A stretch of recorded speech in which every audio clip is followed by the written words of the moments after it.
খিলঞ্জীয়া মঞ্চ কামৰূপ জিলা, য'ত আমি জাতীয় জনগোষ্ঠীয় কেইবাটাও দল সংগঠনৰ সমন্বয় গঠিত।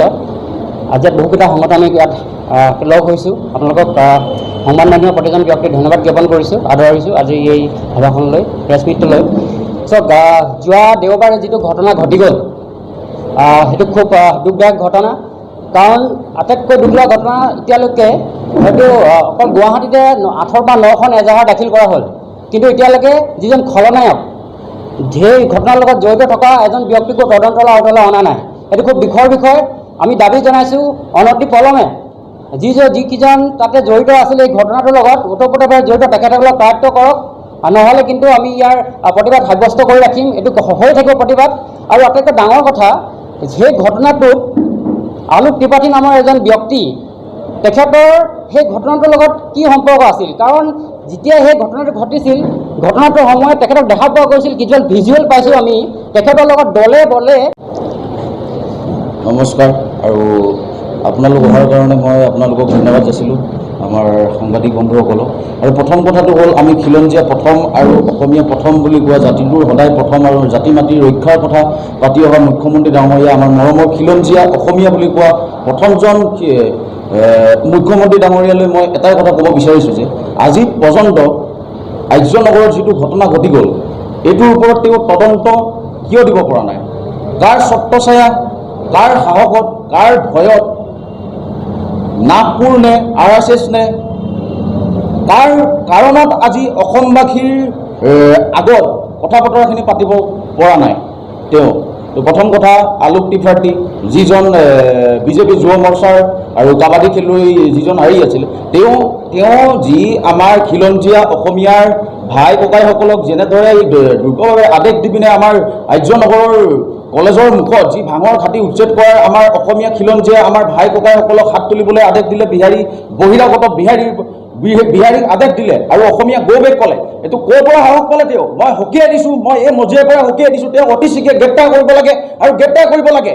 আৰু যদি গ্ৰেপ্তাৰ নকৰে, অতি শীঘ্ৰে কিন্তু আমি আন্দোলন, গণতান্ত্ৰিক আন্দোলন কৰিবলৈ আমি সাজু হ'ম, আৰু ৰাস্তাৰ পথ আমি গোটেই অসম বন্ধ কৰি দিম। আৰু এটা কথা মই অসমবাসী, অসমীয়া ৰাইজক মই ক'ব বিচাৰিছোঁ, অসমবাসীক ক'ব বিচাৰিছোঁ যে আপোনালোক সদায় অসমীয়াৰ লগত থাকক। আপোনালোকে কেতিয়াও হিন্দু মুছলমান কৰি নাথাকিব।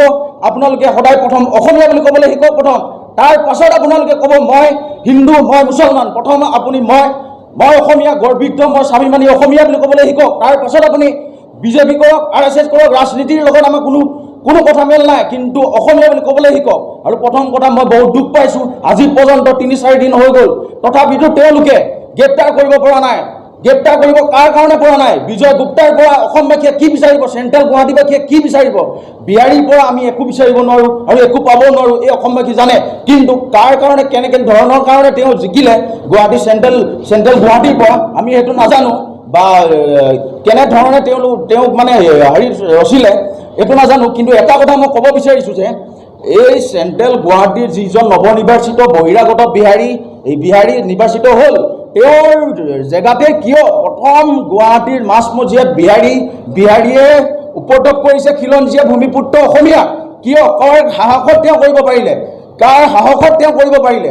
আৰু প্ৰথম কথা, মই বিজয় গুপ্তা ডাঙৰীয়াকো মই ক'ব বিচাৰিছোঁ, এই মজিয়াৰ পৰা ক'ব বিচাৰিছোঁ, আপুনি যদি এই বিষয়টোৰ ওপৰত গুৰুত্ব সহকাৰে নলয়, কিন্তু আমি গণতান্ত্ৰিক আন্দোলন কৰিম, মধ্য গুৱাহাটীৰ পৰা ইত্যাদি কৰি গোটেই গুৱাহাটীৰ আন্দোলন কৰিবলৈ আমি সাজু আছোঁ। এই একত্ৰিত খিলঞ্জীয়া মঞ্চ সদায় অসমীয়াৰ স্বাৰ্থত সাজু আছে, আমি তেজ দিবলৈ সাজু আছোঁ। এইবাৰ আমি যদি শৰাইঘাট আমি কৰিছিলোঁ, আমি মন্তব্য দি আছে, আমি সামাজিক মাধ্যমত দেখিবলৈ পাইছোঁ যে বিহাৰীও এতিয়া অসমীয়া হ'ল, পাঞ্জাৱীও অসমীয়া হ'ল, তেনেহ'লে আমিবোৰ কোন হয়? আৰু যে তেখেতলোকে যে RSS কৰক, বজৰং দল কৰক, কিবা কৰক, আমাৰ সেইবোৰ লোকত নাই। বিজেপি চৰকাৰে যি কৰে কৰি থাকক।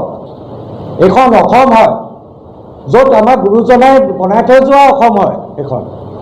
এই অসমত অকল বৈষ্ণৱ ধৰ্মটোহে চলি আছে, ইয়াত কোনো সনাতন নাই। আমি হিন্দু হ'বলৈ পাৰোঁ, কিন্তু ইয়াত কথাটো হৈছে ক'ৰ পৰা এই সনাতনী বস্তুটো ভৰাই পেলাই আমাৰ মাজত যে এটা যে বস্তু কৰিবলৈ গৈ আছে, যে হিন্দু মুছলিম বেলেগ বেলেগ বা কিবা এটা যে কৰিবলৈ গৈ আছে। এতিয়া কি আমাৰ সংস্কৃতি বা হেৰি ৰক্ষা কৰিবলৈ কি বিহাৰীকেইটাই আহি আমাক কি সংস্কৃতি ভাষা সেইখিনি ৰক্ষা কৰিব নেকি? আৰু আজিলৈকে মুখ্যমন্ত্ৰী ডাঙৰীয়া ক'ৰবাত কিবা এটা হ'লেই দেখিব 12টা 1টা বজাতো ফেচবুক লাইভ আহি পেলাই তেখেতে কথাখিনি উত্থাপন কৰে বা তেখেতে কিবা এটা হ'লেই জঁপিয়াই পৰে। কিন্তু আজি 2-3 দিন হৈ যোৱাৰ পিছতো এই কথাটো লৈ পেলাই কিয় নিমাত? এতিয়া 100-200 আসন দি জিকাই পেলাই এই চৰকাৰখনক এইটো কাৰণে আমি জিকালোঁ নেকি যে বিহাৰীৰ হাতত আমি পিঠিটো পাতি দিছোঁ, তোমালোকে মাৰি থাকা, আমাক কিমান মাৰিবলৈ পাৰা মাৰা, নে কি বুজাবলৈ বিচাৰিছে? আজিলৈকে মুখ্যমন্ত্ৰী যদি এইটো ঘটনা আমাৰ অসমীয়া ল'ৰা এটাই যদি ক'ৰবাত গৈ পেলাই বিহাৰীকেইটাক যদি পিটিলেহেঁতেন লগালগ লকআপ কৰিলেহেঁতেন, লগালগ জঁপিয়াই পৰিলেহেঁতেন পুলিচ প্ৰশাসনকে আদি কৰি। কিন্তু এতিয়ালৈকে পুলিচ প্ৰশাসনে কি কৰি আছে? ক'ত আছে তেখেতলোক? আজি যদি আমি ক'ৰবাত গৈ পেলাই কিবা এটা কৰিবলৈ হয় লগালগ ক'ব এইকেইটাক ধৰ ভৰা পিট। এতিয়া অসমখন কি বৰ অসম বা আমাৰ সোণৰ অসমখন কি গঢ়িবলৈ কি এই বিহাৰী মাৰোৱাৰীকেইটা ভৰিত কি পৰি থাকিবলৈ লাগিব নেকি?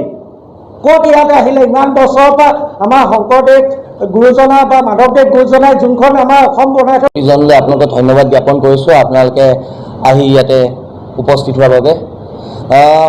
বিষয়টো আমাৰ এই মুহূৰ্তত আমি সকলোৱে জানো আমাৰ থলুৱা আৰু খিলঞ্জীয়া মানুহৰ লগত জড়িত। আমি স্পষ্টকৈ আমাৰ তৰফৰ পৰা কৈছোঁ এইখন অসম আমাৰ অসম। এইখন অসমত থলুৱা খিলঞ্জীয়া মানুহৰ প্ৰভুত্ব বিস্তাৰ হ'ব লাগিব। এইখন অসমত থলুৱা খিলঞ্জীয়া মানুহৰ দপদপনি চলিব। কোনোবাই যদি ভাবিছে আমি অসমীয়া মানুহখিনি মৰমীয়াল, আমি সকলোকে আঁকোৱালি লওঁ, কিন্তু আমাৰ যি সহজ সৰল যি মৰম, সেই মৰমক যদি কোনোবাই আমাৰ দুৰ্বলতা বুলি গণ্য কৰি আমাৰ মূৰৰ ওপৰত উঠি তাণ্ডৱ নাচিবলৈ চেষ্টা কৰে, কিন্তু আমাৰ তাতে আপত্তি আছে, আমাৰ তাতে ক'বলগীয়া আছে। আমি স্পষ্টৰূপে কৈছোঁ গোটেইখিনি ঘটনা, এই যিকেইটা ঘটনা আজি 1-1.5 মাহত সংঘটিত হৈ আছে, আপোনালোকে ভালদৰে মন কৰিলে গম পাব। আটাইকেইটা ঘটনা মধ্যগুৱাহাটী অঞ্চলত হৈছে।